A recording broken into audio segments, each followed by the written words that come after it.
Ladies and gentlemen, welcome to a TruthENTFilms.com presentation. We are aware, awoke, alive. We exist to bring you a fresh perspective on today's hot button issues. This is the Triple A Podcast with your hosts, Tia McCrary and Jamar B.V. Harris. Yo. It is your boy Black D here with my girl Tia. Yes, I'm back, y'all. I'm back. I know we missed on Friday. Yeah. Girl wasn't feeling too hot, but she here now, goddamn it, and you're gonna enjoy it. Okay? Yeah. Amen. Woo! This is the Triple A Podcast. Again, we are here, Tia, Black V, yes. And we also got Jeremiah Kitchen, aka D80, the man behind the scenes, the man that makes it all happen. We are also brought to you by True Films Entertainment. So yo. Shouts out to young Ashley, couldn't be with us. Yes, we love you. Shout out to Ashley doing her thing. She'll be joining us soon, y'all. She'll be coming back soon. Young ass. Yeah. How y'all feeling? How you feeling, Tia? I'm doing good. I'm going to have the unfortunate experience of starting my Christmas shopping. I prefer liquor. I swear. I got my mace ready. Got my elbow pads ready. Okay. Don't have a helmet because I might have to headbutt some. Yes, you gotta shake you more. I do. Yes, I do. Right here on my keys. So, you know. Tia, I'm gonna save us some bail money for you. I'm gonna save us some bail money, so I make sure everything is Gucci.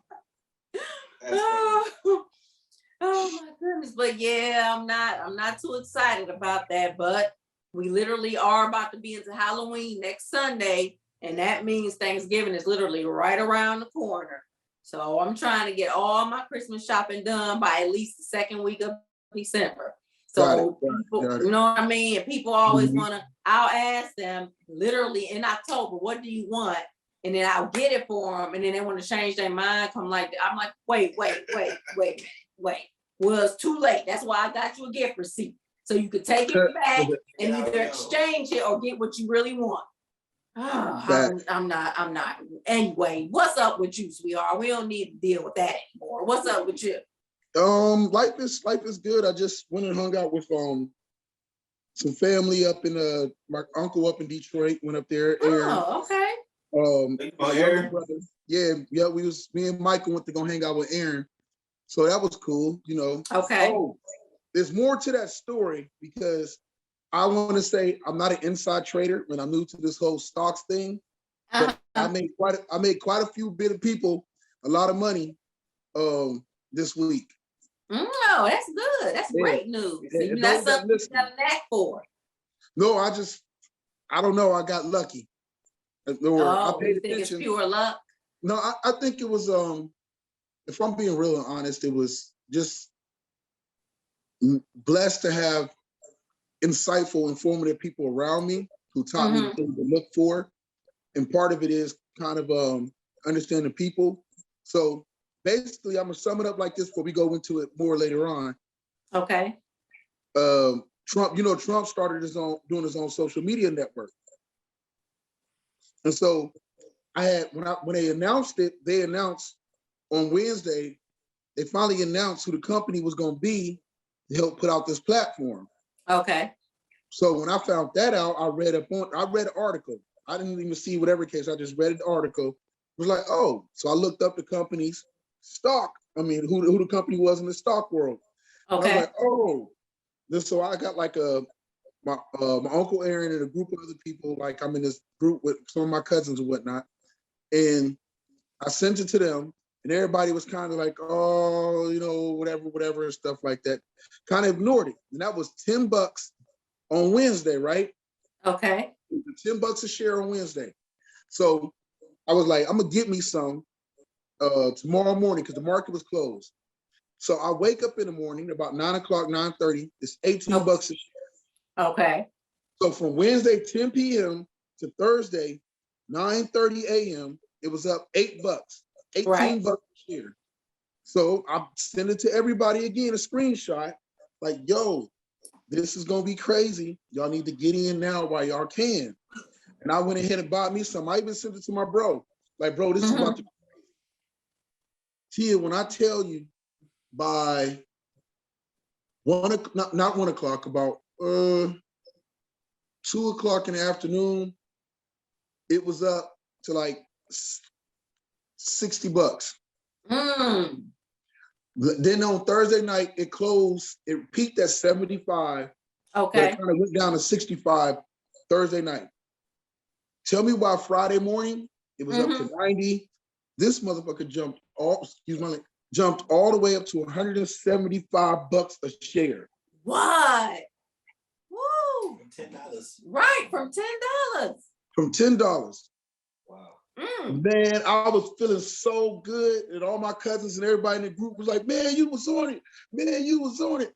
So, and I told some of my coworkers at work, like one of my coworkers, he got in at $28 and he put like $5,000 in, $5,000 worth. A couple other people and whatnot. Some people won't tell you how much they put in, but some other people put some in and was making some money. So I got a cash app for like 1 or 2 people was like, yo, thank you, good looking on the tip. Wow. So that was That's cool. good. Yeah, that was cool. So it's like I felt good because somebody was like, I mean, the one dude, he wasn't gonna tell me how much he made, but all he did was he was like, yo, I made up over $12,000. Woo! Wow, that's great news. You got a new calling, bro. Man, it's really just what we do. It's, I guess in a sense, is what we do when we talk about on here. It's like, and I guess sometimes our whole thing is to try to be as truthful or reasonable or have context or something. Exactly. And my whole thought process is I don't have to like Donald Trump or agree with Donald Trump to know the truth is it's a whole bunch of people that do. And there's going to be a whole bunch of people that are going to be interested in this network. Both people on both sides of the spectrum don't like the whole Facebook fact checking and whatever else and stuff like that. Okay. So all I did was look at it like, yo, like one is Trump and people are always going to show interest in it.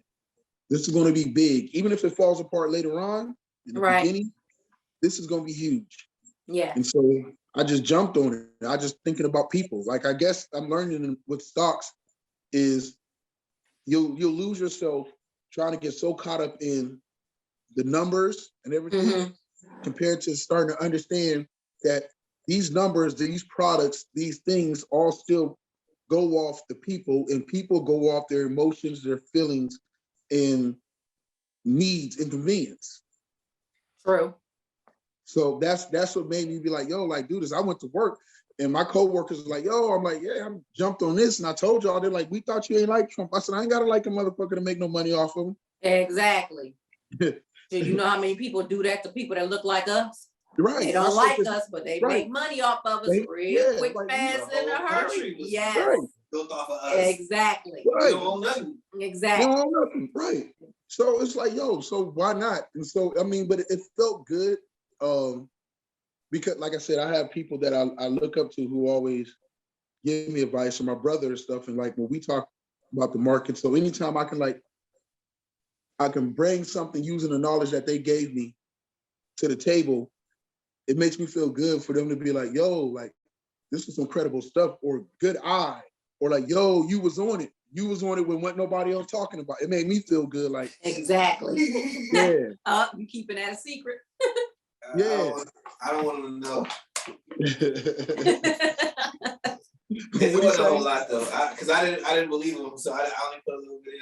I didn't. Plus, it was a rush thing, because I didn't have time to do no reading, so I was kind of scared. Oh, gotcha. You know, so I Gotcha. wanted to You didn't want to jump right on it and then mess around and take a big loss. Yeah, this past week was rough, so I just was like, ooh, okay. Mm-hmm. And it's crazy. I mean, before we jump off, it's crazy because all the people who's been doing stocks for a while, they can't call it. Tia, they're all like, they don't know what it's going to do because it's not like the product is up and running yet. Right. To get it. It's not like we have anything to base. It's just pure hype off of this person with so much influence. Exactly. And so exactly. we don't. It's kind of like in the infancy stage, so to speak. Right. But Donald Trump is such this huge caricature, and who has so much influence still right now in this country that you have to kind of like respect it. Exactly. You can't do nothing but respect that, at least. Yeah, you got his business acumen. Yeah, his business, and he's a salesman. Right. He's a salesman, so he's going to sell. Listen, if he can con you and sell you into making him a president, of course he can con you and sell you into anything, really, a social media network. So exactly.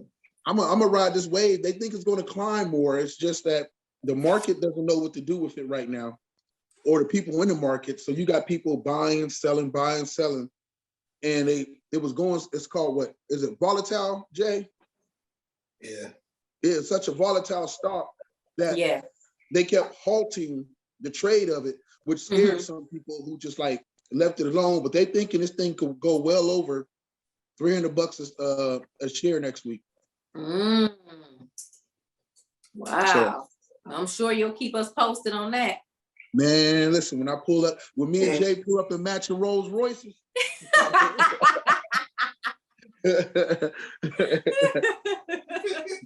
Well, let me guess.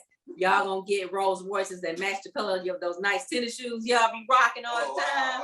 So you're gonna have the tennis shoes and the Rolls matching. Listen, I ain't bought tennis shoes in a minute. A brother just still in recovery mode from COVID, but just you wait. Just you wait. So shouts out while I'm thinking about it in the family and everything. How's Monica and Jesse doing? Shouts out to Monica, Jesse, and Darius. They're all doing good, although my mom is suffering from a back injury that she kind of aggravated. So it's been pretty bad for her the past week. She can barely move. I'm sorry. Yeah, they are. Her mobility is very limited. Very. Well, prayers going out to her. Hope that she has a speedy recovery. I don't need to know how she do it. What her and Jesse do in their bedroom. It's their business. I don't want to know nothing about it. I could care less. My mama would be like, "You're my mom, little brother or little sister." Shut up. I know I'm an adult now. Yes, we can talk like girlfriends, but not about that. Well, hell, you here. I know how I got here. I don't need the details and the process as to. I don't care what happened. I don't care. Look, care. I want to thank them for creating you. And, we got here somehow. Yes, exactly. So Tia, the stork didn't drop your ass off. I hope you know that. Oh no, I never believed in the stork. I always thought the stork was the equivalent to Santa Claus. We all know that was our parents. Either way it went. Right. You know what I mean? Created the stork. Right. Yeah. I always wonder who created the stork. Was that something that happened? Like, remember how real stiff-lipped they were back in like the 20s when it came to sex? Parents didn't really talk to their kids about that. So I'm wondering if that's where that came from. Did it originate way back from that era or what? I don't know. I think we need a little bit more of that back here now. I think everything is too accessible. No, I'm talking about the parents more or less hovering over the content that's given to their kids at such a young age where mentally we're not mature enough to decipher, to filter out whatever the case. So you know what I'm saying? Like I don't know, it's like us with music, right? We were kids. I mean, we had to sneak to listen to rap music with cousins. Yes, I know I had to. And when I got busted, it was not pretty. It was not pretty at all. Right. But my mom I think she thought the music would influence me in a negative way. But at that time, it's not like how it is now. There was a balance back then. You had your positive, socially conscious rappers, and then you had your gangster rappers. Now it's pretty much all the same. They're still out there, but they're more underground and independent now. You don't really hear the mainstream like you used to. So now it's up to you to search for those artists that are a breath of fresh air, so to speak, from what's going on today. Right. But back then, we did used to have to sneak. We did. Yeah, I mean, me and my bro, we used to, we said it before, like, yo, he would just sing a Cypress Hill in the shower. I like to get high, so high. Man, they were like, what? What did you sing? Throw that ass up. I gotta be with an extension cord in the shower. Ooh, oh no. Like, what? Oh no. I don't even want to imagine what those scars look like in the shower with a wet extension cord. After football practice. Oh no. Man, it was like, I mean, music, whether people like it or not, music is very influential. Yes. In our society, especially with. Yes. I think Black people love to not Black people. Let me not make it this. A lot of people don't like to they want to take credit for all the positive things that they influence to happen. Mm-hmm. But when there's negative parts that went along with it, they want to choose to ignore, not be held responsible for that. Mm-hmm. That's true. I think a lot of hip hop artists, maybe a lot of them around our era or around our time we grew up on, and even some today don't realize. You know that old stand, like, I'm not a role model, I just whatever. Right. Until you want to sell us some shit. Right. Yeah. Then you want to sell us something, or you want us to buy into something that you're a part of now. Then it's all of a sudden, now you're a role model, and now you want us to listen to what you got to say. And so, well, I don't mean to cut you off, but would you equate that to Lil Nas X saying F your kids?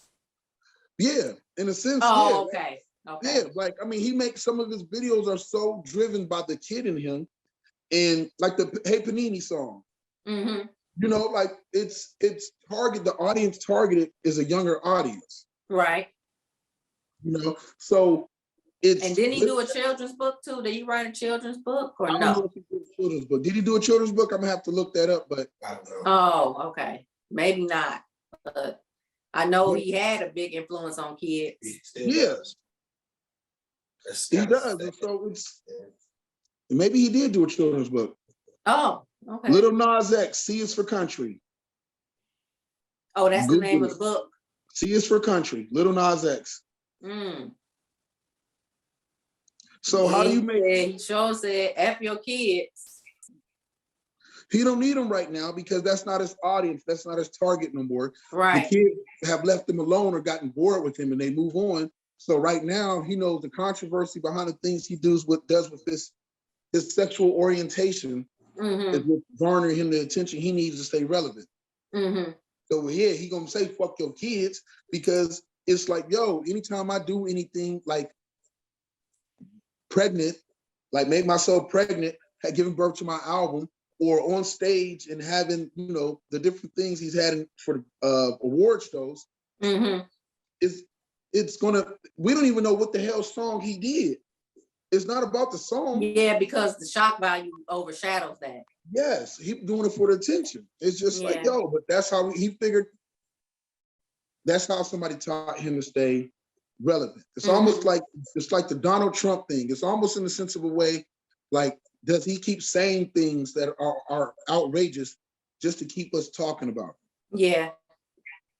Yep. Yeah. When people are talking about you, especially when you're out, the more they talk about you, to me, the more relevant you are. Exactly. Even say, what is it? Bad. There's no such thing as bad press. Right. Press is press. Good press, bad press. Press is press because people are talking about you. You're still relevant. Exactly. That's true. You still matter. It's true. Yeah. Very true.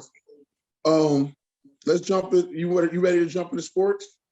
Actually, I wanted to jump into some news. Oh, you had it. Did you have it?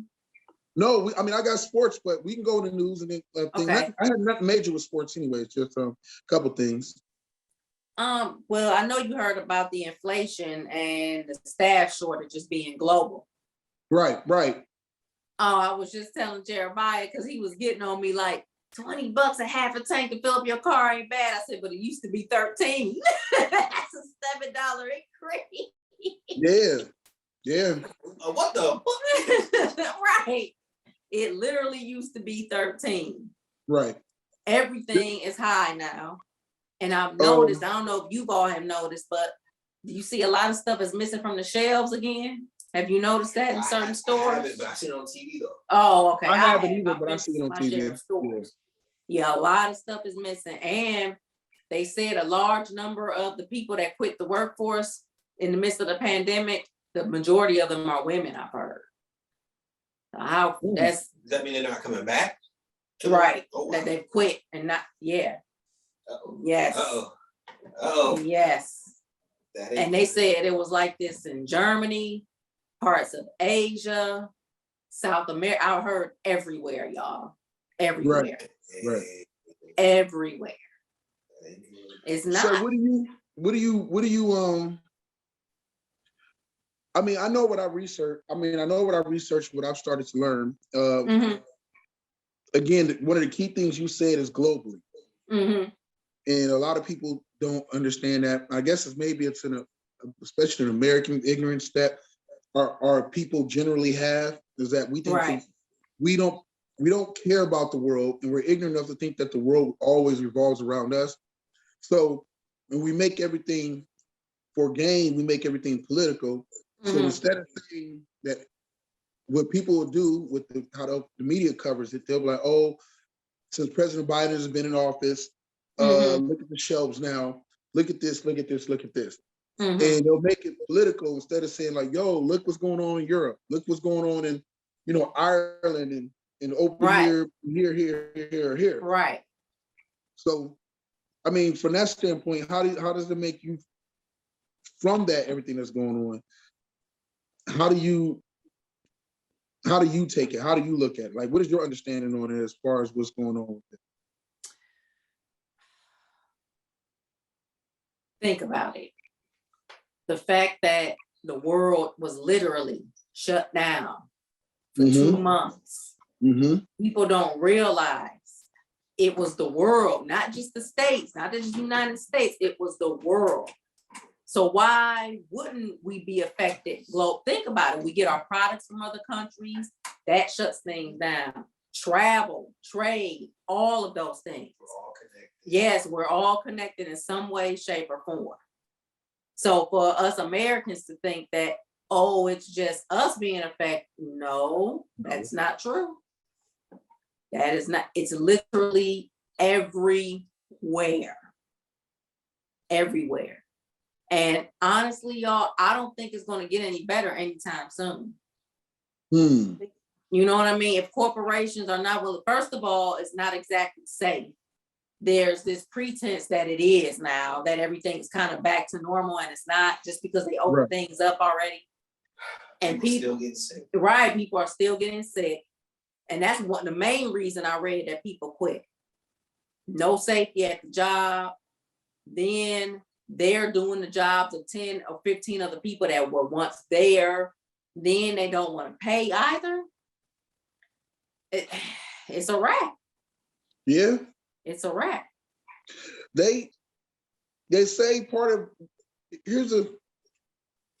everything you say is like so true. So I always try to gain proper context when things come out.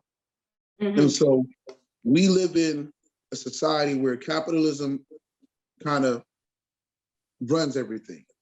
Everything from our politics to our just education, everything, military education. Yes, so everything. It's one of the main things is that I learned that even helped start to play a part in this was a lot of companies, to save money, cut back on their cut back on the products they ordered, the vehicles they were making. Yes. So they stopped order. They cut back. They held back. And so companies that make these things like the microchips or these other things and whatnot, or even shipping, everything kind of slowed down because companies saving money. And so they're saying that with all of a sudden, what happened was Americans started spending during the pandemic. Yes. So when they started spending, the corporations didn't prepare for things to jump like it jumped. So you have all of a sudden this high demand for cars because people people have money that was given to them by the government. So they're going to go spend it. Right. So you have all this money that's circulating, constantly circulating, and these companies, they screwed themselves, and so you have more of a corporation issue instead of a political issue. True. And so it wasn't just America. You had all these different things again because the world globally is basically intertwined. Yeah, the world is intertwined. Intertwined, yeah. So and the dollar or whatever you want to call it, the yang, whatever you want to call it, right? The yin, the yang. I don't know, man. Let me not be disrespectful, but it's the market, the world market. These governments are all independent on these corporations, these dollars, and some countries let their corporations do what they want to do. Some countries, like China, control their corporations. They do, yes. Yeah. So everybody's hurting, and we need to really seriously take a look. I think our system, the best way it was explained to me is our system was exposed. The way we do things was exposed, and we're continuing to expose ourselves. And because instead of fixing it, people don't want to spend the dollars that it's going to take to fix it, or people don't want to make the sacrifices. You can't get the ships in the ports because the union workers don't want non-union workers working at the ports to help speed this process up. Exactly. Which, I mean, being a union worker, I can understand and respect that, but sometimes isn't the process supposed to be about what's the bigger picture? Agreed. Yeah. Agree, especially if you want to survive what's going on. Yeah. Right. So, but I do kind of find it ironic that a lot of these jobs I applied for, now I have a you need me now, don't you? I have a you need me now, right. Don't you? Mm-hmm. A lot of these jobs I used to apply for never called me back. Nothing. I knew I was qualified. Sometimes they'll use being overqualified as an excuse not to hire me sometimes. Right. So I do kind of find it hilarious. So I ain't gonna lie. With some of them, not all of them. Some of them. Both from the fifth column said a man did who's an engineer, but he did an experiment on it. Mm-hmm. And he said in Florida, he went and applied to a whole bunch of jobs, but he specifically picked companies that had people who were online complaining, people who own these companies, these managers and owners that were complaining about Americans being so lazy and people not wanting to work, blah, blah, blah, blah. Mm-hmm. So he made sure to apply to those guys' companies. And out of I think it was like 15 he applied to, only 3 actually hitting back about a job and offering employment or whatever the case. And the other ones, they didn't at all. No return, no whatever case, none of that. Right. And so he was like, it makes you wonder how much of this is about creating a narrative and not really, not really needing the help. But they'll post for that they need help or help wanted, and they'll post things like they're gonna hire people at this salary, but in their minds, anyways, they're already making what they need and finding ways to get by with it. I mean, McDonald's was already planning to cut their workforce anyways, right? Right. They already got the little machines up there now where you can go order, press off the little touch screens inside the restaurant. Yes, the kiosk. So, the kiosk. So they're already cutting. So they could have been a long time ago afforded to pay somebody $14, $15 an hour. They just chose not to. Agreed. That's what I told people. I said they could have been doing it. It shouldn't have taken something like this for you all to pay people what they deserve. Right. What they have to put up with. I told you, my friend's mom, that was funny. My friend's mom beat that woman's ass through the drive-through window. This lady was making a big ass mess about a fuss about nothing. And my friend's mom was like, well, okay, we'll just park your car, come in, we'll come to some sort of resolution. Man, that lady hit her with that milkshake. That was all she wrote. That was it. And then went outside and said, get out the car. Get your ass out that car. Get out the car. That lady drove off. She knew what was good for her. She better have drove off. Right, facts. That my friend's mom tried to help you, tried to rectify the situation, said, come on, we can talk about it. What's the problem? You gonna throw something on her? Mm-mm. That's not cool. At all. And I tell, my mom says every time, well, you shouldn't react that way. I said, Mom, for every action, there's an equal or opposite what? Yes. Reaction. Yes. Like the lady got busted upside the head with the blender when she threw that food at and hit one of the milks hit the manager and the manager hit the blender. Man, that is hilarious. Oh, I was laughing. And then when she granted her interview, she tried to play innocent little victim. She on camera coming in there acting a fool.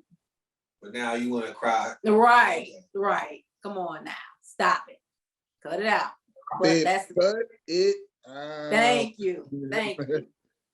But what did you want to talk about when it came to sports, sweetheart? Let's get off that drab and depressing and what looks to be probably our life for the next 10 years topic. I was gonna jump into why still. Oh, okay. Yeah, you see, Dr. Dre's wife served him the divorce papers at his grandmother's funeral, right? Yeah. So that was true?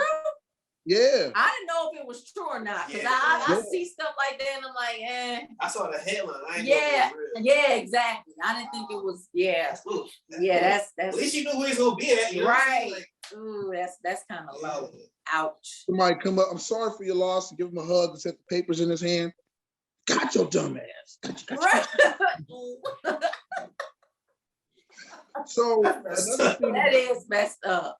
Yeah. Another thing in news is Netflix still standing by Dave Chappelle.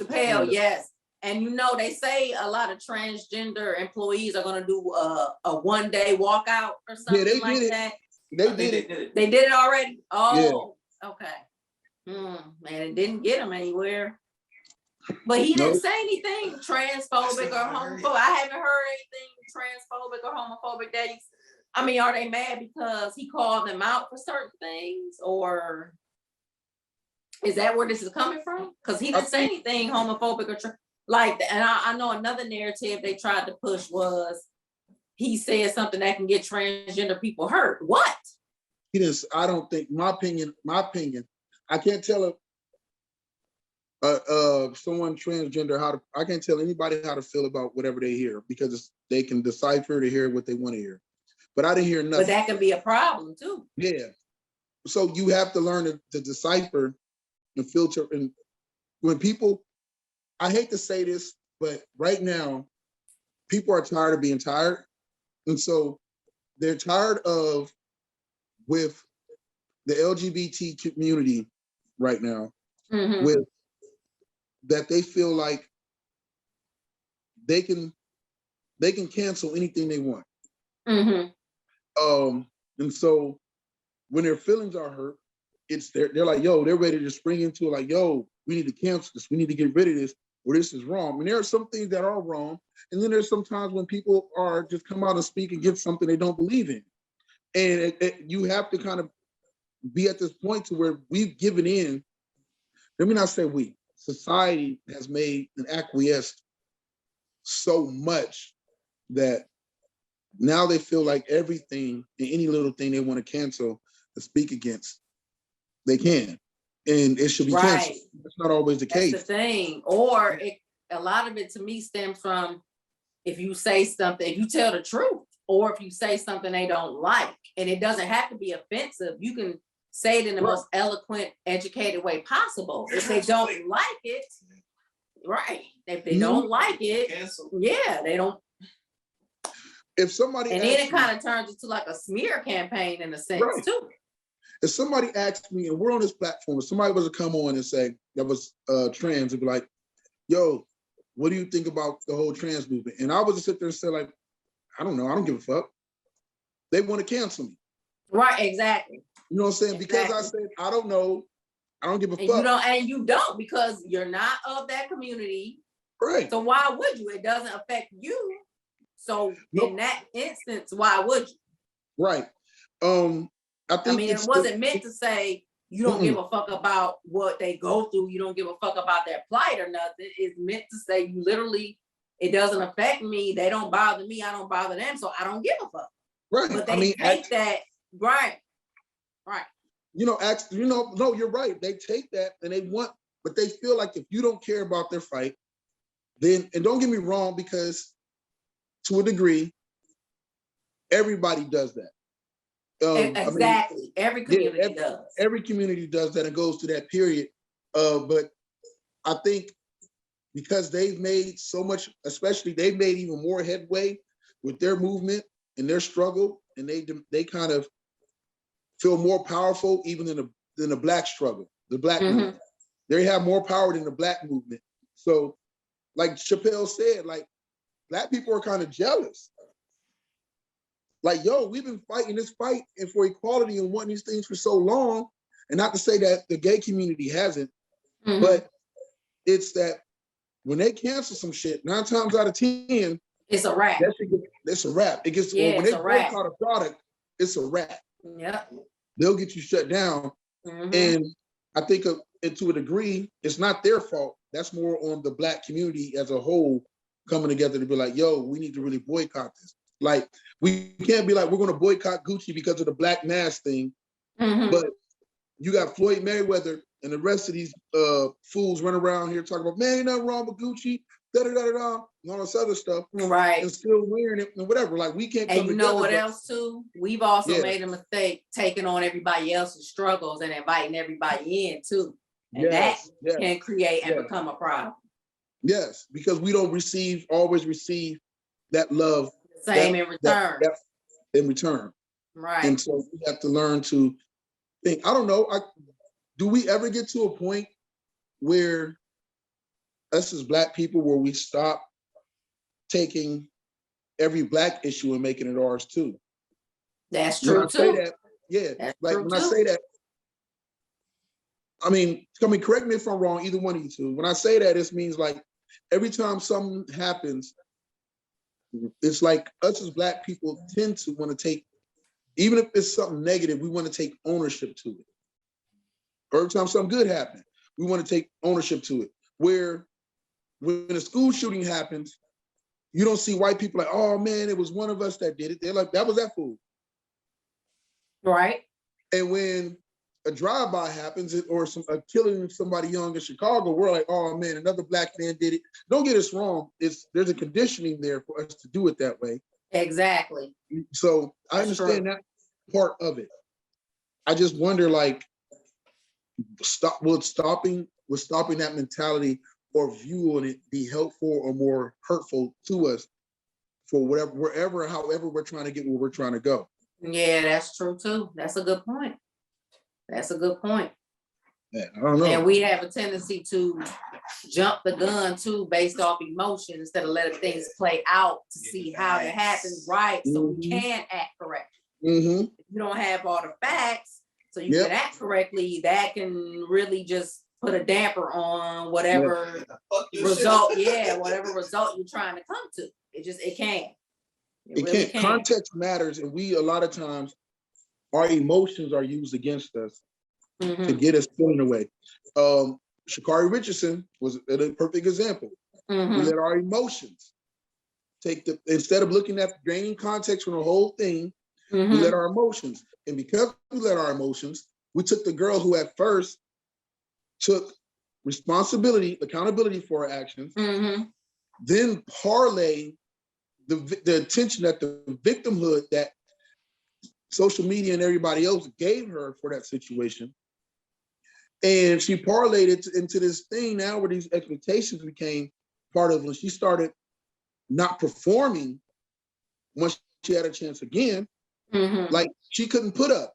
So it was like but now she doesn't want to lose that, what's the word? We just talked about it with Lil Nas. She doesn't want to lose that relativity. She doesn't that relevancy, her relevancy. Yes, that relevancy. And so now look at her. Now she's always arguing back and forth, but she's constantly losing races. She's not doing the thing that she was, and it was a setup for failure because expectations was put on her because everybody like, yeah, you were going to go and win. You were going to go and win. No, you could have, but them Jamaican girls was smoking and whooping ass all fucking season. Mm-hmm. And for a while. And her time, she might have had the fastest American time. Right. But her times wasn't close to what them Jamaican girls were running. Mm-hmm. And that, so since we set her up as a Black community, because we love to jump on the plight of anything, sometimes when something happened bad to a Black person, we love to jump into that fight without knowing all the details. Our emotions are played off. Right. And sometimes some niggas just be wrong. That's true. Sometimes just be flat out wrong. Don't have the facts right. Don't have the story right. Don't have the time right. Just be flat out wrong. Yeah, right. She shouldn't have gotten removed from the Olympics the way she did because of antiquated rules. But like you said, on her behalf, she still needs to do what she needs to do to train and become better. Mm-hmm. So, well, you know, a lot of this stemmed from her mother's passing. And I do think she needs to just take a step back. Evaluate. Yeah, and then regroup and then get back into what she's good at and what she's known for doing. Because I tell people all the time, people don't realize it, but grief is a mother. Yeah, I agree. Grief and stress. It's a lot. It can take a lot out of them. Yes. It can take a lot. Adversity can take a lot out of them. Like, I don't know if y'all used to watch the Soul Food TV series. Did y'all ever watch the Soul Food? I've watched it before, but I don't remember a particular episode, but I've watched it. Oh, well, it was, I want to say maybe season 2, heading into season 2. There was a bad car accident. Bird was injured. Vanessa Williams and her husband, they were injured, and Vanessa Williams' husband was out of work for a while. And that moment of adversity, he showed his true colors. He was really rude and mean to everybody because he couldn't work. He was severely injured. His wife was taking care of the kids and holding down the job for him. And instead of being grateful about that, he just lashed out at people. And his son finally spoke with him. His son said, well, Dad, you always taught me never to let anybody mistreat my mom, but you never said what to do when the person mistreating her is you. And that made him wake up from that. Okay, it was messed up. He had to go through rehab and everything. Was it messed up? Yes. But you had family that had your back and held you down. And you don't have no business lashing out at them like that because you're going through this moment of adversity. You can't do that. It's just like we talked about before. You can only use certain things like that as a crutch for so long. Yes. You have to be accountable. I mean, he was able to recover just fine. Just go through the recovery phase and then get back to the time that you need. Exactly. So that was a good series. I hate it was only like 4 or 5 seasons. That was a really good series, but it was good. But that just goes, I always say adversity, fear, stress, grief, and anger are the main things. You can tell how somebody really is in those moments. Right. Yeah. It's always the tough times that help define who you, how you handle the tough times help define or let us know who you are or who you're going to be. Exactly. And don't get me wrong. I might be scared shitless, but I'm not going to leave you hanging. If anything, I'm going to come out blasting too. And if we both go down, we both just go down. You know what I'm saying? I'm not going to leave you hanging. I don't do that. I don't do shit like that. But some people I know will. Like that dude that it was a pit bull, or he was walking his daughter from school and a dog got loose or something and he jumped up on a car. I'm like, but your daughter is down there. Oh, in a video? Yes. Oh, that's bad. I'm like, your daughter is, I'm like, you just left your can't lay that down. Daughter there. Like, I remember I was just taking a walk with some friends of mine, and there was a lady with her family, little kids, walking ahead of me. So this dude, being an asshole, just let his dog out when the kids walk by, and I just jumped in front of the kids. And I have experience. I've had 3 dogs, so I know how to handle dogs. And I just looked at him. I didn't run or none of that. I said, don't move. I said, don't run. I said, because if y'all run, he's going to think he's going to have to run after him. I said, don't run. Mm-hmm. The mother grabbed one kid. She grabbed another. I just jumped in front of all of them. Like, just take your time. Don't. It was just instinct. Man, what you do that for? He did that shit on purpose. I saw him in the door. I said, you bastard. I said, you lucky I don't live here. Lucky this ain't my neighborhood. I'd have found a way to get him back. Yeah, that's fucked up. Very. I was thinking about getting a dog and sticking one on him, but I was like, okay, T, that's not nice. That's a kid. You shouldn't be vindictive like that. But these were smaller kids, and he just let his dog out as they were walking by. I'm like, serious. But like you said, those moments will define you. Yes, it will. Yes, they will. Yes, it will. Okay, but what did you want to talk about in the sports realm, sweetheart? Let the people out there know what it is that you want to talk about in sports. Baker Mayfield may or may not be done for the season. He's got a torn labrum and also another part. He's got multiple injuries on that shoulder. Yeah, that's what I was going to say, because I kept hearing he was done for the season. He was having season-ending surgery. And then I heard otherwise. I said, okay, so which one is it? Yeah, I'm still not sure which one exactly the move they're going to go with. I think with the backup coming in and playing, and not going out there and being explosive, or the offense does any better, right? May have helped Baker, because then it more or less becomes an issue of, okay, maybe it's not Baker and OBJ. Maybe it might be OBJ. Maybe. And he's been dropping a lot of passes. Yeah. And the O-line has been pretty decimated too with injuries, hasn't it? Yeah, that's definitely a big factor. That's not good at all. And then Hunt, he's still out, right? Yeah, Hunt's done for the year. Oh, he's done for the year? Okay. Yeah. Chubb, what about Chubb? Chubb will be back maybe in a week or 2 weeks. Oh, okay. Oof. Yeah. Oh, man. Oh, that sucks. Yeah. And I tell people, injuries can really affect your squad. Yeah. They really can. Yeah. But did not. I did not say that. I said it's always something. I said we'll see. I said it's always something. No, don't do that. Oh, but yeah, that's we'll see how things play out. That's all we can do. Yeah, that's all we can do, and you're 100% right on that. What do you think about as far as everything that's going on with Philly and Ben Simmons? Have you heard about that? Yes. Yeah. Now, here's my thing. Give it to me real, sister. Give it to me real.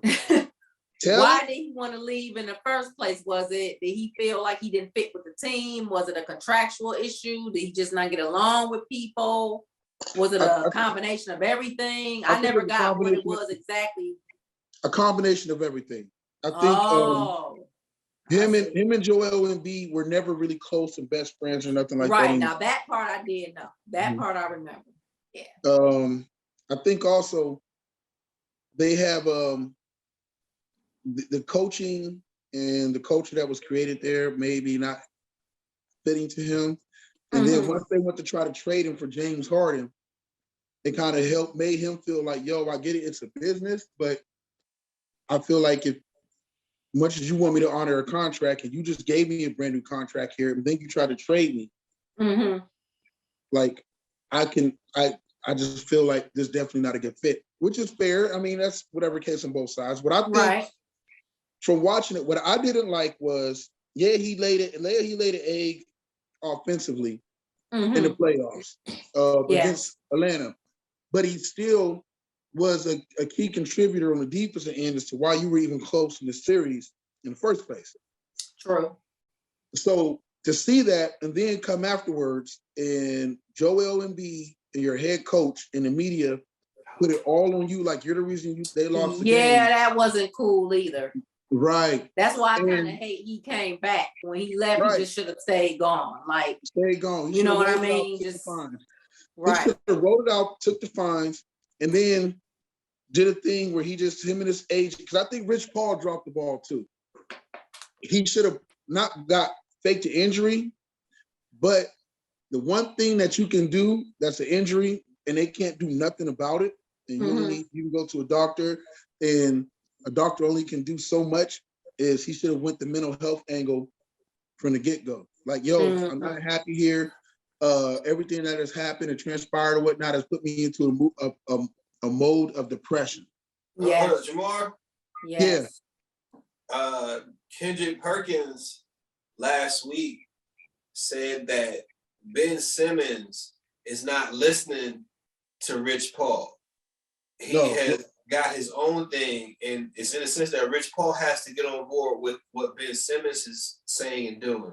Yeah, that's true. The advice that he's for you.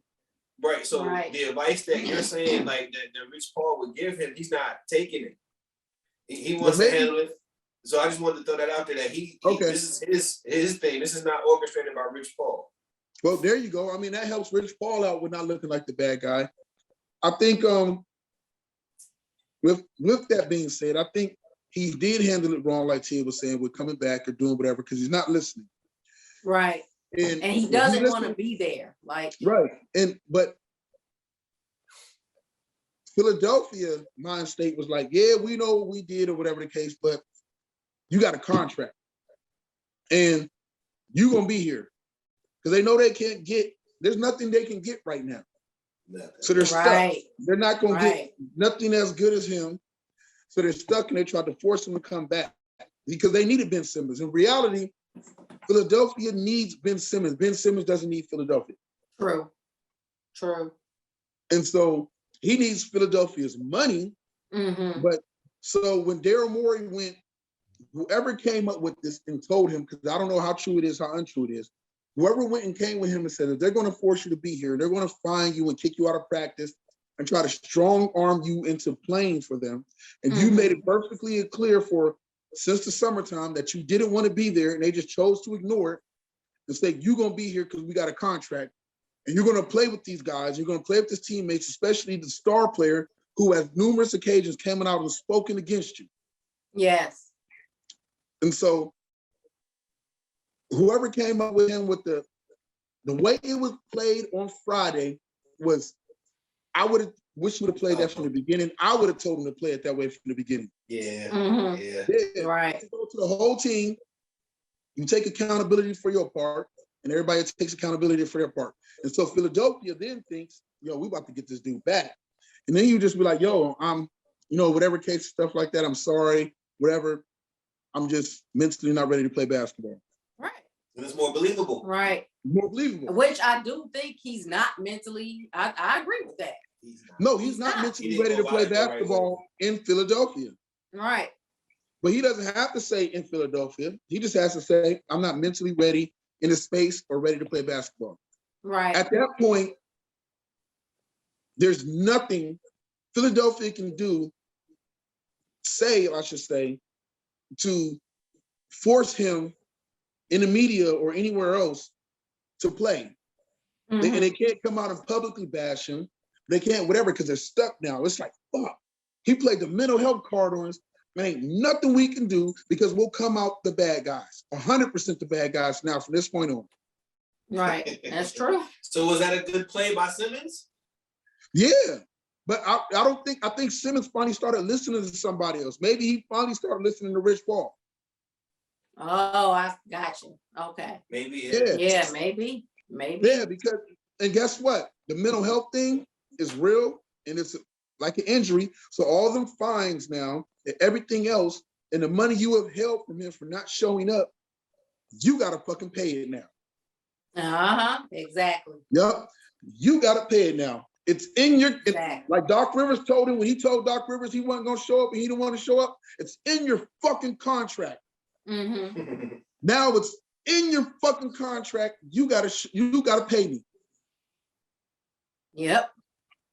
Until I'm mentally ready to come back and be on that court with y'all. Now, Daryl Morey was talking about buckle up. This could be a long ride. How long of a ride is this going to be for you, Daryl Morey? Exactly. Facts. Exactly. A very eternal one, it seems. Hey, Rich Paul, when they had that meeting with him and Rich, his agent, whatever case, Ben Simmons, Rich Paul, and him, what Ben Simmons was supposed to do after they had the meeting, him and Rich Paul was supposed to get up and they were supposed to play the Adele song, Rolling in the Deep, as they walked out the office. You could have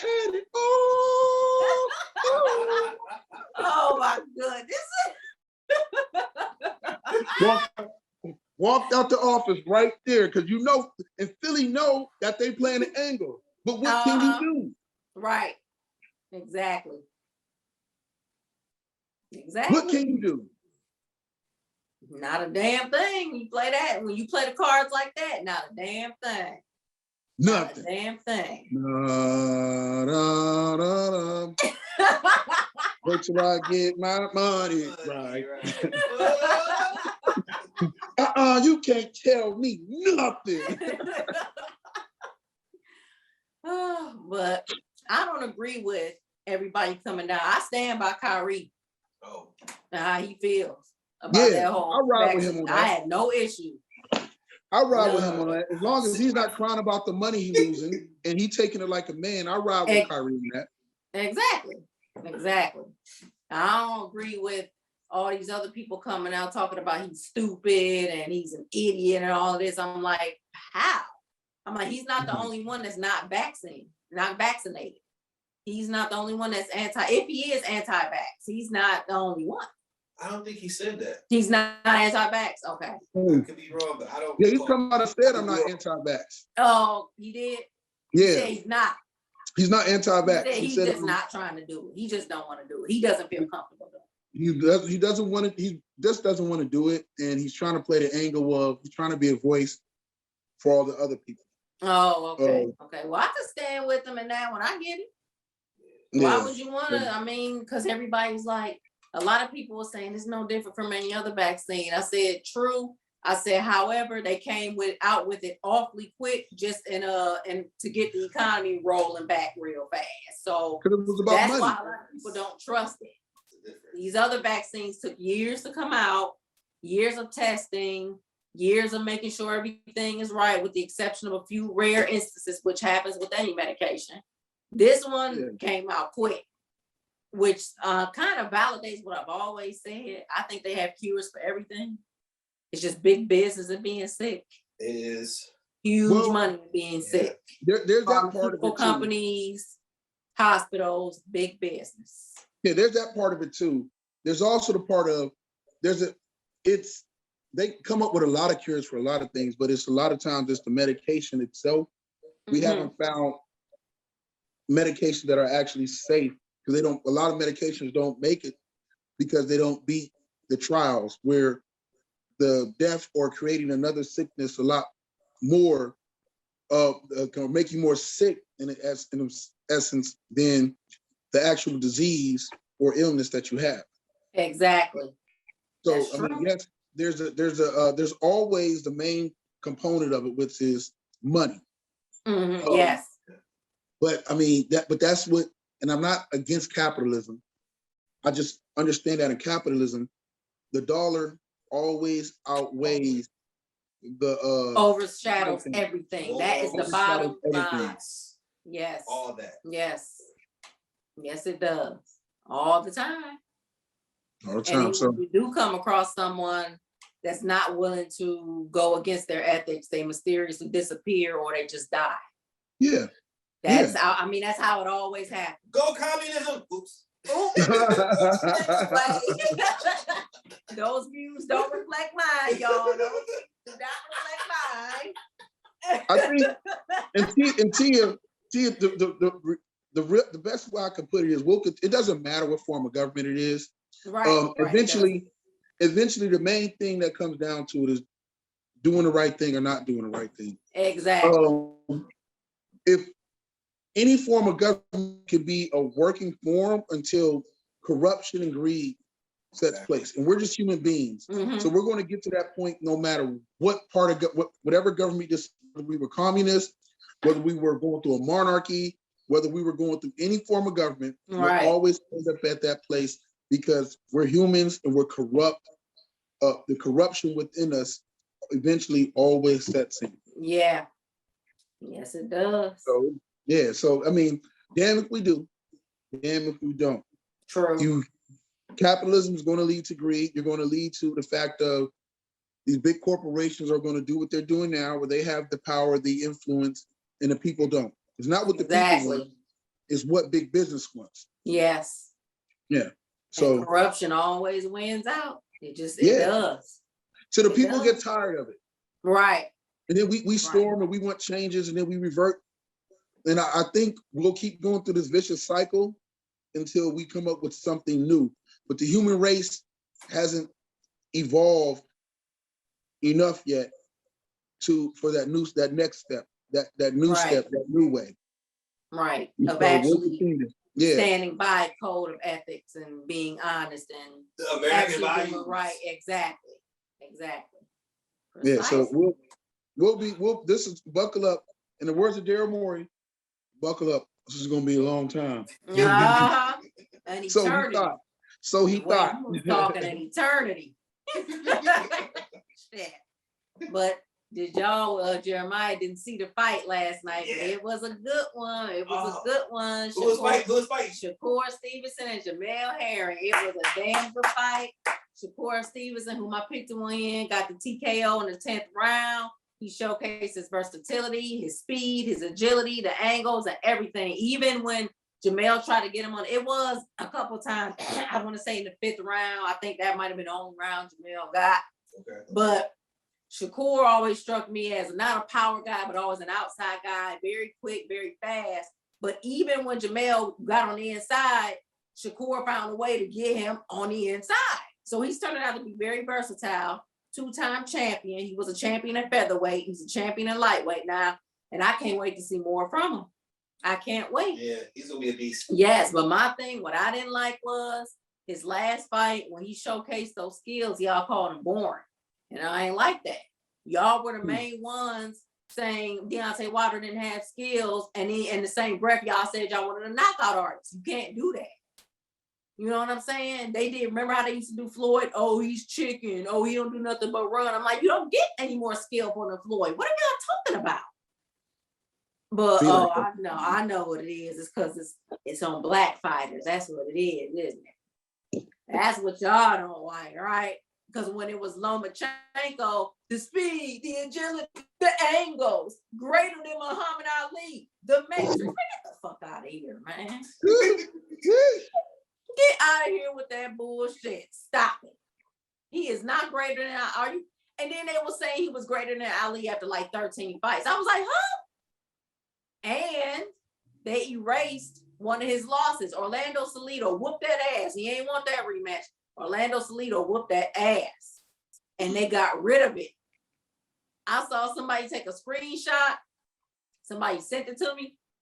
I was like, what is this? I'm like, what they mean 14-0? I'm like, Orlando Salido whooped his ass. What are y'all doing? So now you just, come on now, stop. The same thing on the black fighter showcase, the same thing that white fighter did. Let's call a spade a spade. That's what y'all say any other time. Tell it. So shout out to Shakur Stevenson. Congratulations to the 2-time champion at featherweight and now at lightweight. And I look forward to your career and your future in boxing, young king. Do your goddamn thing. Okay? Your thug thistle. Mm-hmm. But I'm looking forward to another fight coming up in November. Who's that? Crawford versus Sean Porter. Yeah. I can't wait. It's going down. That's going to be entertaining. Don't say Sean Porter. No. Okay, I was going to say. I'm saying Bud. However, if Sean Porter walk his ass down and come out like the game dog that he is, I think he might upset Bud. But if he comes out and tries to outbox him, no. It's a wrap. It's a wrap. Because they all, and Sean Porter, and I like Sean Porter, but how you gonna say Wilder just go down as an exciting fighter? I'm like, but that's what people say about you. They call you a linebacker, they call you a wrestler, they call you everything. I think he played those sports too. But I'm talking like when he's actually in the ring. Remember I told you how they tried to discredit him? And now that Bud is fighting him, man, it's gonna be a good fight. I'm like, but you was just saying Sean Porter ain't shit. What? Huh?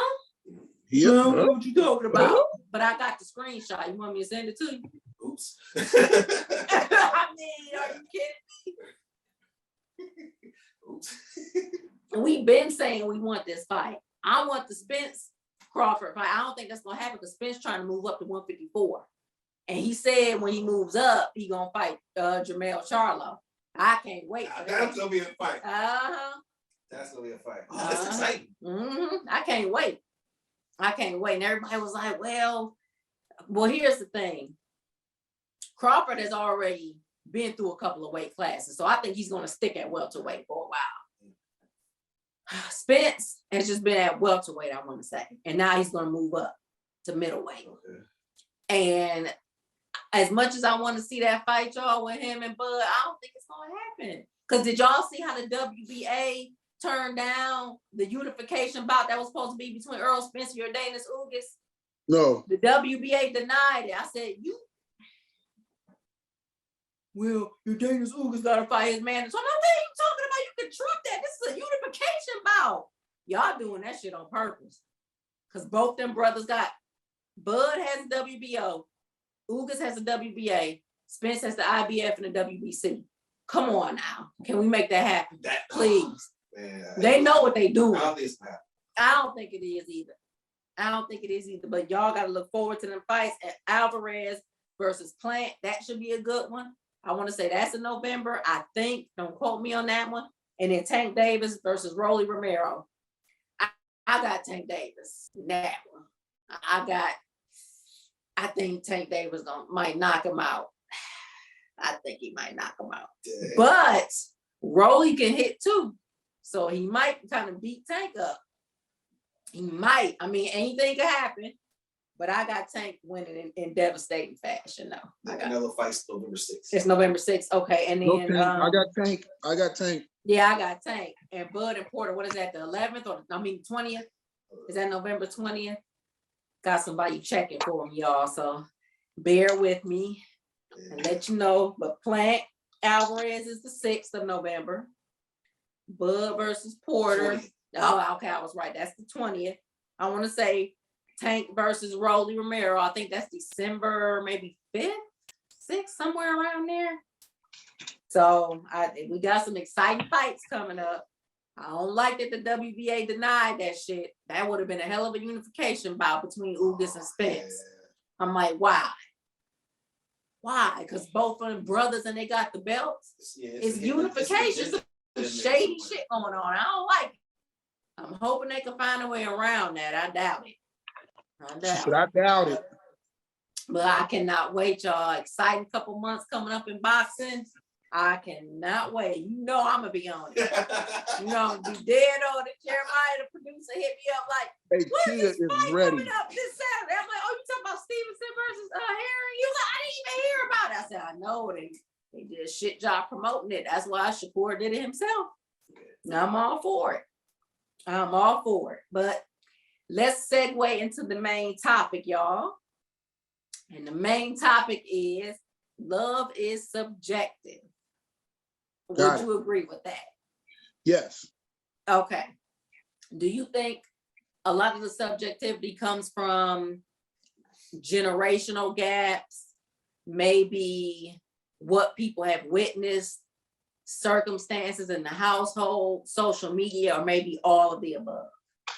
Everything. I think everything has a part. Everything has its role. We're all influenced. We all yearn for. We all want different things. We're all lost or found or can compromise on certain things, and there's certain things we will not compromise or tolerate. Right. That's true. So love is very subjective. I had a conversation with somebody about it, and I was like, and somebody like, well, no, not with your kids. I said, to a large part, you're right, like as far as with your kids, but even your kids reach that limit to there's certain parts of it that you won't tolerate or can be hurt so much to where you're ready to cut somebody off. Right. Yeah. Exactly. Yeah. So love is always subjective, and yes. But what I don't understand is why people get mad when your idea of love doesn't match theirs. It's like, look, you know what I mean? Because I know this couple, let's just say because of certain circumstances, they've agreed to be open. Now both parties agreed, but now one party is mad and don't want to be open anymore and gave an ultimatum to the other party that presented in the first place. and presented the openness in the first place because of the circumstances that were brought about by the other significant other. So he's talking to me about it. And I'm like, but you're doing the very thing you accuse women of doing, not listening, not liking honesty, not taking the situation for what it is. She can't get no more honest than you're not gonna stop cheating. At least if I know about it, I can deal with it. What's the problem? So then, well, you ain't got no man. I said, what's your point? You almost 40. I said, gladly. You don't have no kids. I said, thankfully. I said, so what? Well, how would you know? I said, well, why are you calling my unmarried, never been married, almost 40-year-old, no kid, haven't asked for advice? What you calling me for? You agreed to it.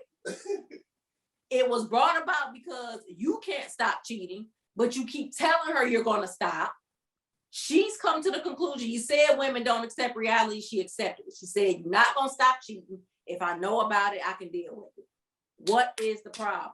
What, because you can't go behind her back anymore? It was this awkward silence. I said, hello? You're talking to the spinster, the unmarried, never been married, almost 40-year-old woman with no kids. I said, hello? Are you mad because you can't go behind her back anymore?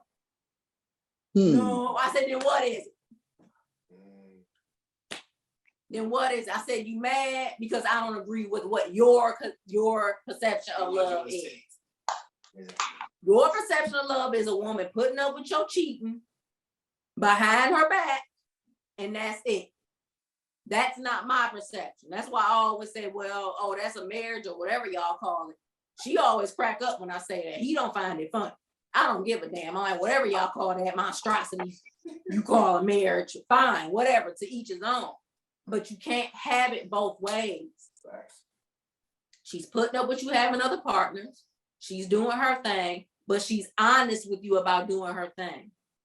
If you do give her, I said it's going to be one or two things. You've given her an ultimatum. I don't want to be open anymore. If we're going to still have to be open, I don't want to be married anymore. Fine.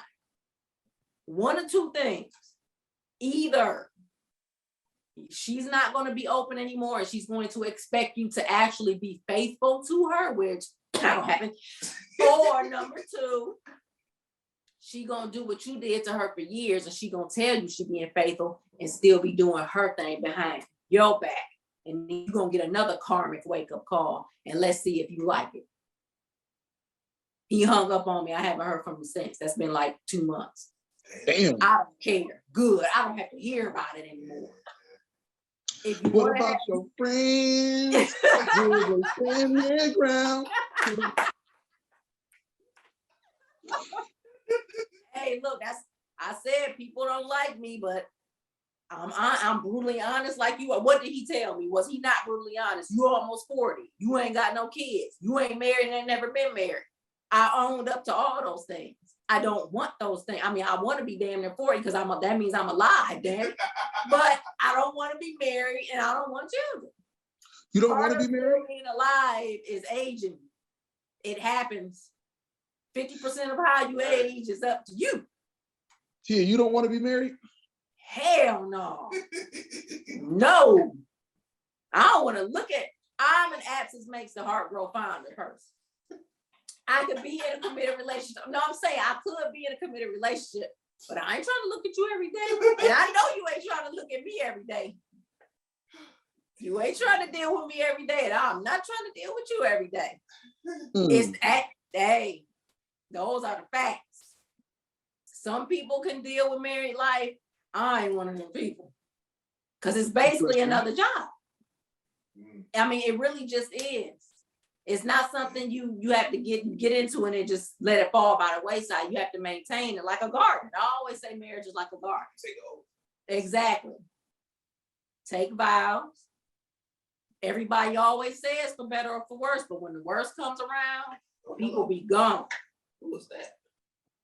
Yeah, I don't understand it. So that's what, listen, like I say, I'm not one of those people.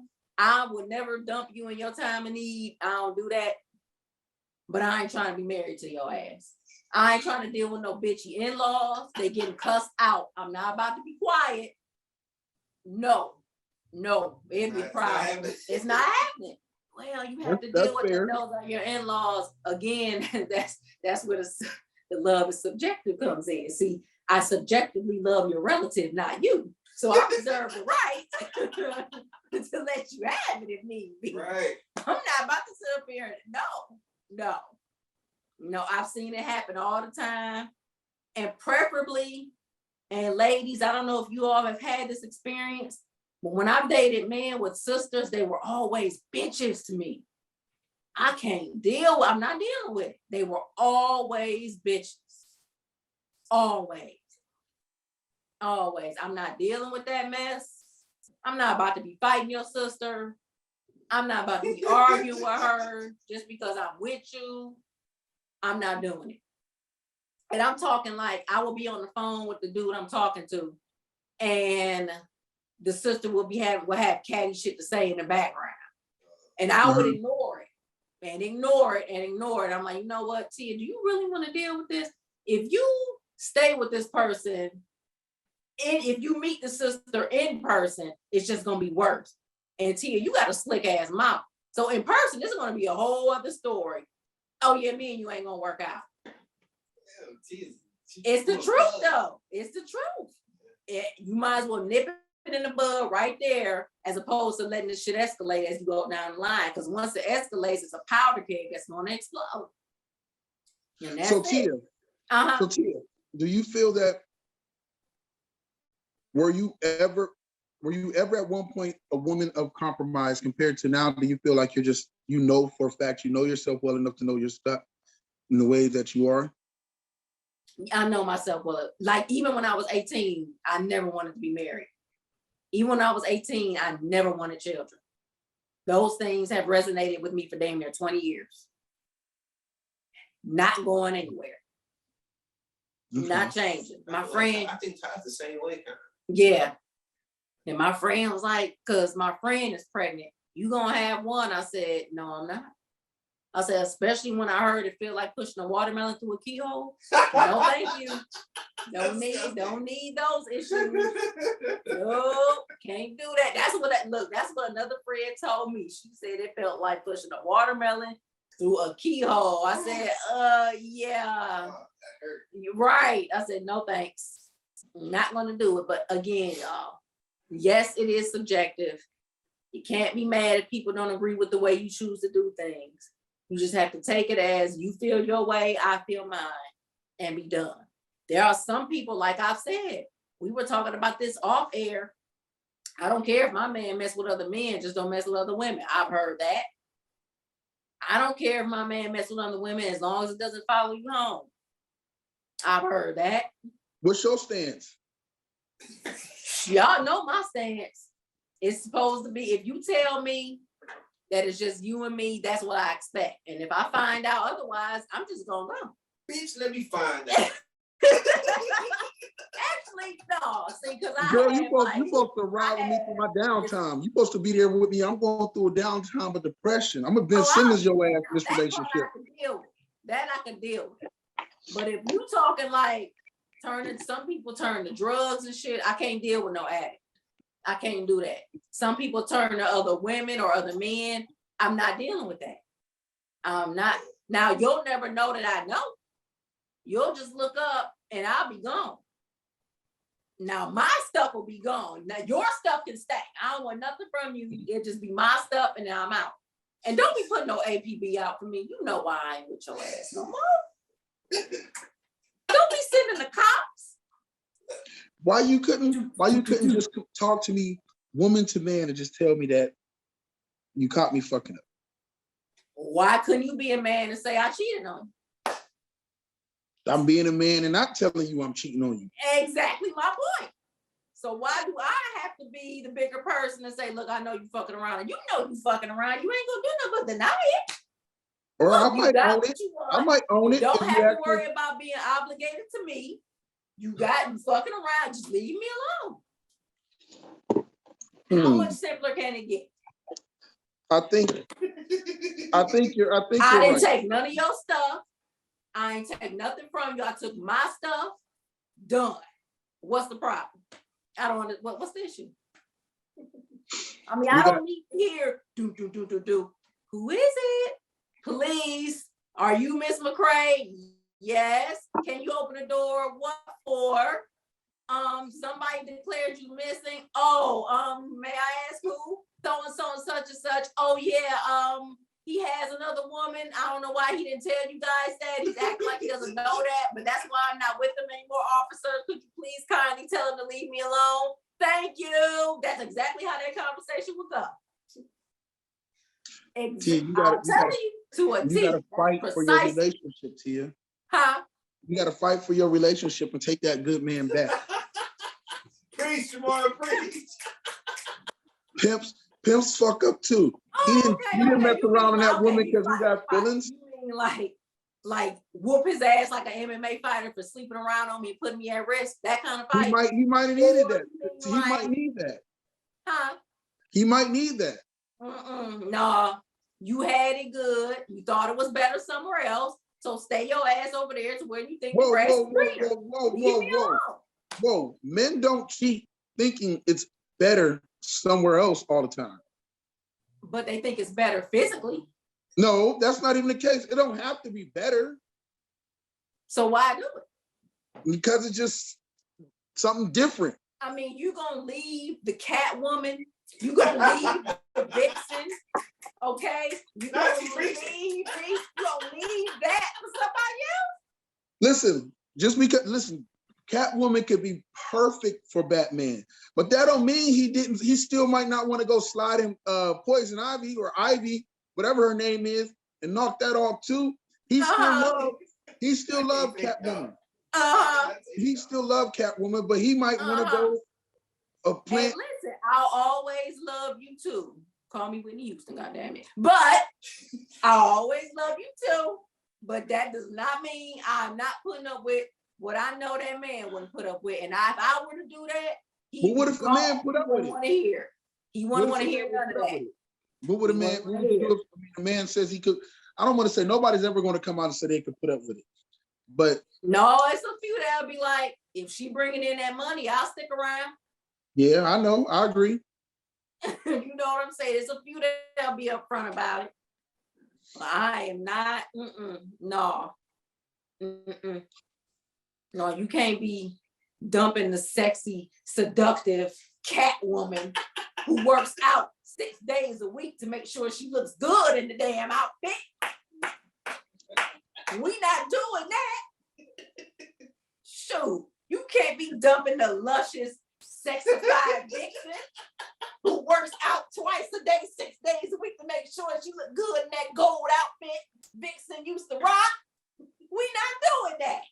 So Tia, what do you say to men who may, of course, like you said, love is subjective, but who may want to be with you and may want to be with you for the long haul?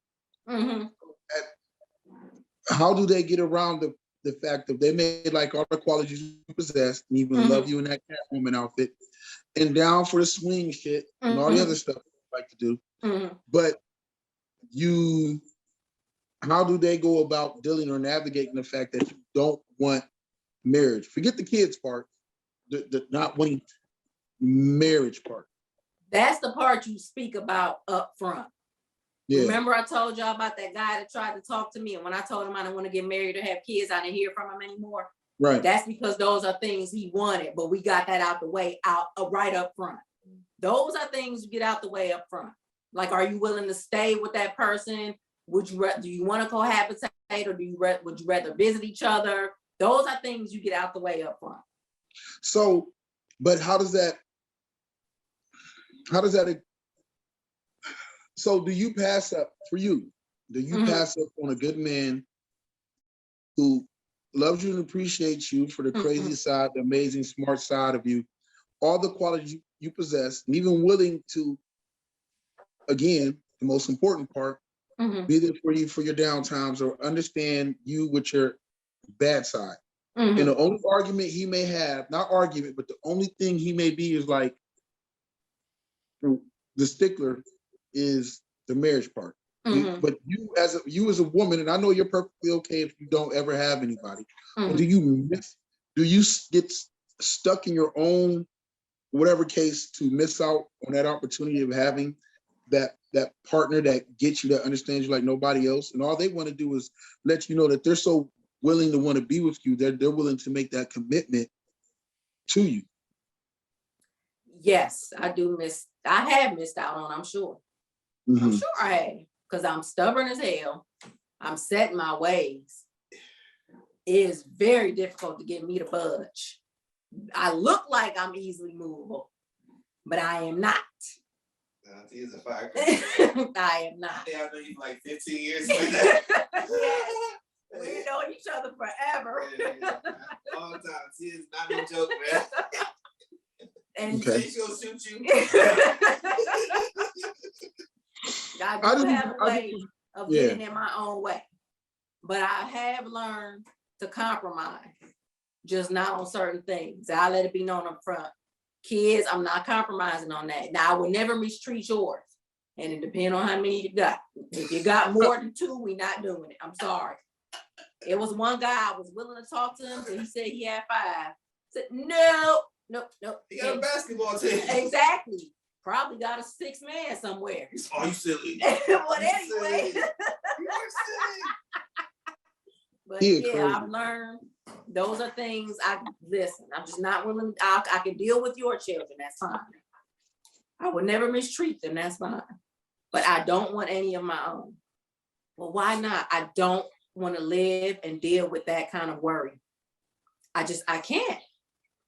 What if you do everything possible to raise your kids right and they stray off the beaten path and turn out to be horrible? Oh. You have to live with that. All of that is always, it resonates in my mind. Well, that might not happen to you. I said, that's the thing. It's not a guarantee. It's not a guarantee. But isn't that what life, overall, period, in general, everything? I mean, everything is not a guarantee. We're going to be alive tomorrow. Like, and I'm not trying to convince you otherwise. I'm just putting the same fear you possess could be translated to damn near everything. There's no guarantee. That's true. So, and I get children, I get and understand the hard part about children, because I mean, it's one of those responsibilities that you're constantly always have to think about and worry about. And it can be stressful, it can be tiresome, but it also can be the feeling, a reward can be so much greater than the risk. True. And I'm not it's not even about convincing you for the children part. I get that, and that's your choice. And I'm not even arguing about whether or not it should be whatever. You're wrong for that choice. I'm just sitting there wondering, are you, especially if you know yourself, and knowing means that you're like, I'm aware of these things, and I'm aware these things may be a hindrance. Are you that stubborn, not against anybody else, but that stubborn with yourself to start to change or lighten up or lighten your stance, or even be open to, if the right man comes along that gets you, even is okay with you not wanting kids, gets that, is even says, hey, I just want to spend my life with you. Like, we can even live apart if we have to, whatever the case. Like, he's willing to meet you on your circumstances. Are you still unable to budge on that marriage yes. idea? Can't do it. Can't do it. Okay. Cannot do it. I'm not budging on those 2 things. Cannot do it. Okay. And like I said, I understand if you want marriage, and I say it all the time, I'm not the woman for you. But I think the idea, there are some people who just want to be married for marriage, to be married, right? Yes, that's true. But I can imagine with the things that I've expressed, said a man can be willing to do and everything else, and even compromise with you, that he's not wanting to be married to be married. He's wanting to be married because he wants to be with you. Mm-hmm. And so it's, do we get so much in, and I don't want to say it and assume that, but it almost makes me feel like there's that fear, which you've expressed with the children. Mm-hmm. So is it more of fear thing for you with marriage also? That Yes. fear of It not working out, going through all that, then having to go through the trouble of it. Now, don't get me wrong. If my happiness is in jeopardy, I'm divorcing your ass. But who wants to go through that? Who wants to go through that? You know what I mean? After you've been, and like everybody says, it's an investment. Invested all those years together, invested all that time together. You've reached a point where whatever you've tried to work through or work out is no longer optional to work through or work out. And the only option left is to divorce. That does scare me. That does scare me. So you'd rather let the opportunity pass you by than go for something that could be amazing and you may never have to more or less have to experience that part, the divorce. You damn Skippy. I've Okay. never wavered off of that square. I've never, no, hell no. I mean, the ring might be pretty. Can I keep that? You silly. Can I keep that nice ass ring, that nice ass platinum band with that 6-carat marquee cut diamond? Can I keep that and pretend I'm married? Hell no, he gonna be like, bitch, give me that ring back. Yeah, a lot of You men ain't would be married like me, that. give me that damn ring back.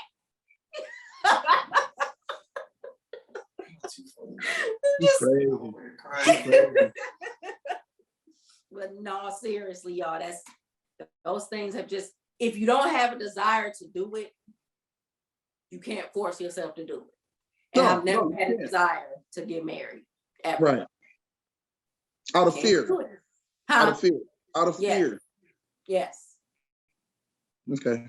Yes. We all have our safety bubbles in life. So I can respect it. Mm-hmm. I can respect it. Yeah, I can respect it. It's definitely, if you're able to be honest and accept that about yourself, then you're the one that has to live with it for that choice and roll with it. And I don't think it's right for anybody to judge somebody off of them living according to what, or not facing their fears or whatever it is that they do. I mean, it sucks, but you have to let that person live their truth or their life. Right. Just like you have to let a person that you know is wrong for somebody, if they want to marry him and love them, they're going to do it anyway. Right. Just like you have to let that be. You have to let it be. It might be the complete opposite. It might be what you're not used to, because I'm a woman of damn near 40, as you sons of bitches keep reminding me. I don't need that goddamn reminder every time I turn around. I know that. But anyway, it might be the complete opposite. Understandable, something you're not used to, fine, but it's called taking, I always say, a moral inventory of what you know you can tolerate, what you can deal with, and what you're willing to put up with. I ain't putting up with no in-laws. I'm not trying to fit into no damn wedding gown. I'm not doing none of that. You got to pick out bridesmaids, a flower girl. I'm not doing all that. I don't want to. However, some of them wedding cakes bomb as hell. You could make me one of them. Facts. And I can take that home and just eat off of it every day. Right. That's cool. The wedding cake is good. The food is good, but the actual ceremony, I don't want to deal with all that. Well, you can just go downtown. I said, I don't want to do that either. What I want to know. I don't want to do any of it. None of it. Respect. So, do you have a you know what Doris for today? Yes, I do. Ladies and gentlemen, it's time. Get ready to step inside the mind of your co-host, Tia McRae, with her segment, You Know What, Doris? Okay, Tia, the world is listening. Tell them what's on your mind. And with no further ado, here is, You Know What, Doris? Okay. And you know what, Doris? And this is not controversial. This is not me being kinky and nasty. Look, the producer don't like it. This is just me wishing everyone a safe and happy Halloween. I know you all got kids out there that'll be trick-or-treating. let's wear appropriate costumes. This goes for the adults. Can we wear, because I saw, it was actually kind of funny. I saw a Halloween decoration in the yard, and it was a skeleton on a lamppost, but it looked like it was a stripper. It was hilarious. It was like a stripper pose. I had a picture of it, but I accidentally deleted it. Damn it. Oh, but, hell. Yeah, that was hilarious. It was, like it was the lamppost, but it looked like the skeleton was in a stripper dance move. It was hilarious. Like, you are the stripper, be on the pole, get ready to swing like this. Yeah, it was one of them. That's how he had the skeleton on his lamppost. It was hilarious. I like it. Yes, it was. I don't mind that. That's funny, but let's wear some appropriate costumes, people. And by appropriate, I mean nothing with offensive language on it. No Nazis, none of that kind of stuff. Ain't nothing cool about that. Yeah, somebody ready to get right. No blackface, no none of that mess. Let's don't do that. And can we dress according to body type as well, please? Can we listen, do that? Tia, you asking them for too much.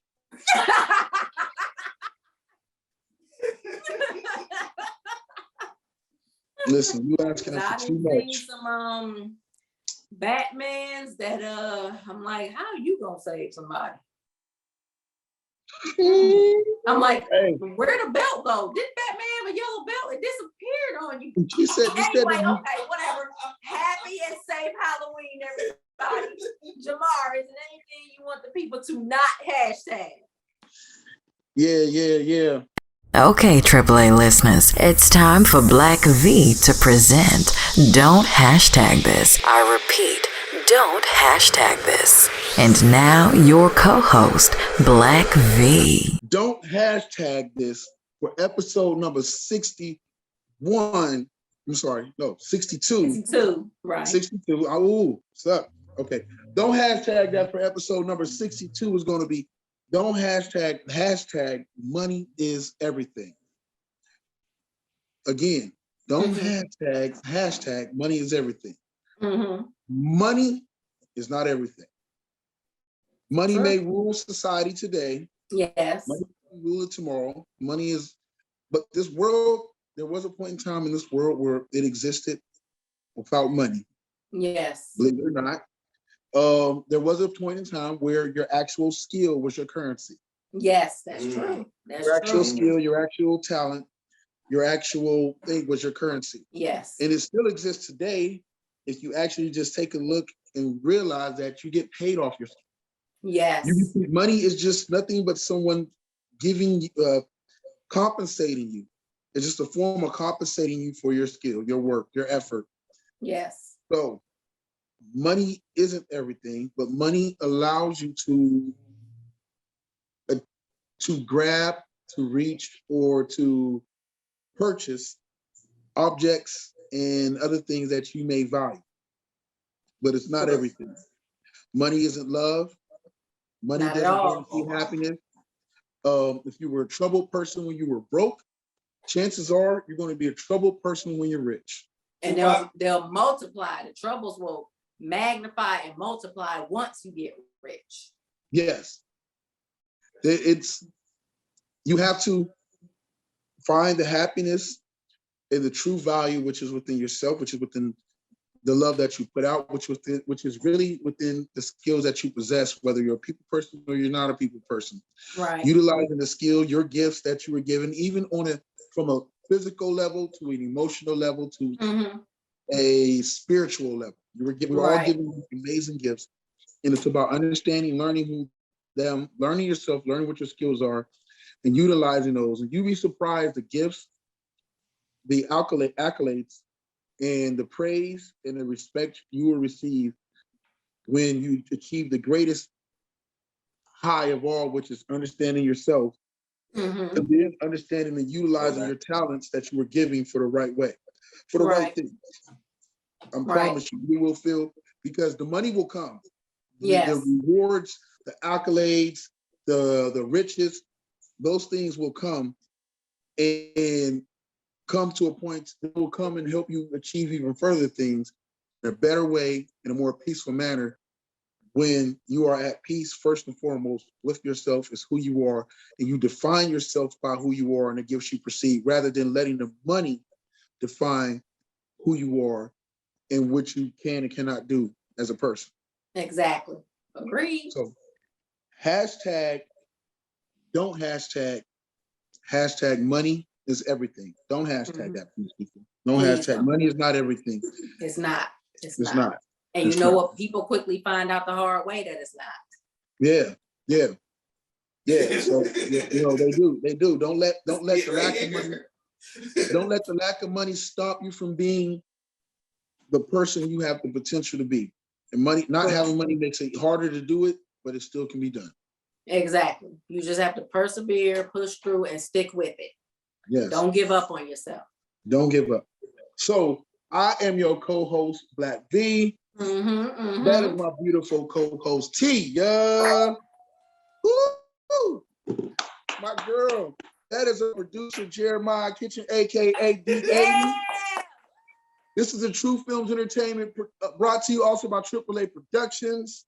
We are alive, aware, and awoke. This is great. Shouts out to young Ashley. Yes, be on the shout lookout out to for you, Baller Ashley. Dream Season 2. And so much more material coming for you. Be able to look out for us now, not only on speaker, but we are also available on Spotify, on Apple Music, and Google Podcasts as well. Yes. As now we are also available on YouTube. We are here for you, to entertain you, to give you some food for thought, and to make you laugh. And of course, if you listen to Tia, probably turn you on or some shit. But we are here to give you what you want. God bless y'all. Peace and good night. Peace.